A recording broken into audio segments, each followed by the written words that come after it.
এই পুরনো টাকা ছিঁড়া টাকা এগুলো ওরা নিয়ে নতুন টাকা দেয়। কিন্তু আজকে এসে এখানে একটা ভিন্ন চিত্র দেখলাম, সেটি হলো এই পুরনো টাকার ব্যবসা শুধু নাম, অথচ আসল ব্যবসাটা হলো ওরা নতুন টাকা ব্যাংক থেকে এসে 1000 টাকা ওরা সাধারণ মানুষের কাছ থেকে 700 টাকা পর্যন্ত, মানে 500 টাকা পর্যন্ত বেনিফিট করে। 400 টাকা, অর্থাৎ গরিব মানুষ তারা মনে করে ঈদের সময় বাড়িতে গিয়ে আমরা গরিবের হাতে অথবা আমার ছেলের হাতে, আমার মায়ের হাতে 100 টাকাটা নোট দেবো। এখানে সিন্ডিকেট করে, বিশাল বড় আকারের সিন্ডিকেট, অর্থাৎ এখানে পুরনো টাকা ওরা নেয় না। আমি এতক্ষণ পর্যন্ত ঘুরলাম, নিজেও ভিডিও করেছি, একটা পুরনো টাকা ওরা নেয় না, শুধু নতুন টাকার ব্যবসা করে। অর্থাৎ আপনি যদি 10,000 টাকা নেন, সেখানে ওরা 1500 থেকে 2000 টাকা ব্যবসা করে।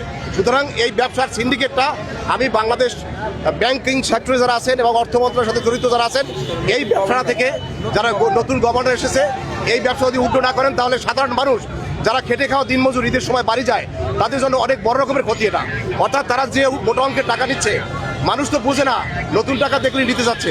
সুতরাং আপনাদের কাছে বিনয়ের সাথে অনুরোধ করবো, যারা ইউটিউবার আছেন, যারা ভিডিও চ্যানেল আছেন এবং সাংবাদিকরা আছেন, আপনার প্রত্যেকের কাছে অনুরোধ, এই যে অবৈধ সিন্ডিকেট এটাকে যদি উড্ড না করে, তাহলে সাধারণ গরিবের মারাত্মক ক্ষতি হয়ে যাবে। আমার এই টাকাটি কেন চলে না?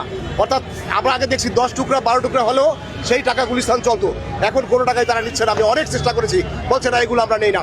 এখন তাদের ব্যবসা হলো নতুন টাকা, আর ব্যাংকে গেলে বলে নতুন টাকা নেই, অথচ এখানে যদি আপনি কোটি কোটি টাকা চান তাহলে দিতে পারবে। এই টাকা কোত্থেকে আসে? নতুন সরকারের কাছে, আমাদের নতুন প্রধানমন্ত্রীর কাছে আমার এই আকুতি এবং মিনতি। আমি আশা করব তিনি এটা অবশ্যই দেখবেন এবং নতুন গভর্নর এটাকে একটা আমাদের সাধারণ জাতিকে মুক্ত, অবশ্যই একটা সিন্ডিকেট তো আছে, আমি এটা বলতে চাই না, কারণ এটা অনেক বড় সিন্ডিকেট। তারপরে বলবো, তবে ব্যাংকিং সেক্টর এটার সাথে জড়িত আছে। আপনারা দয়া করে এটার ব্যবস্থা করবেন। আমি আবার বলি, আমি সাংবাদিক মানুষ, একজন অ্যাডভোকেট মানুষ, আমি আপনাদেরকে এটা জানালাম।